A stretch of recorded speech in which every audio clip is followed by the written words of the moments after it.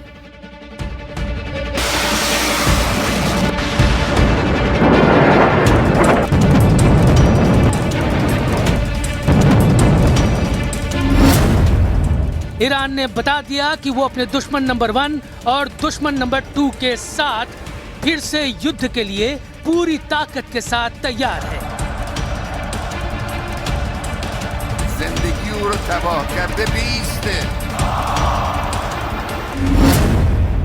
Iran के सर्वोच्च नेता अली खamenei ने कह दिया कि ईरान झुकेगा नहीं, ईरान डरेगा नहीं और ईरान से अब कोई टकराएगा तो बचेगा नहीं।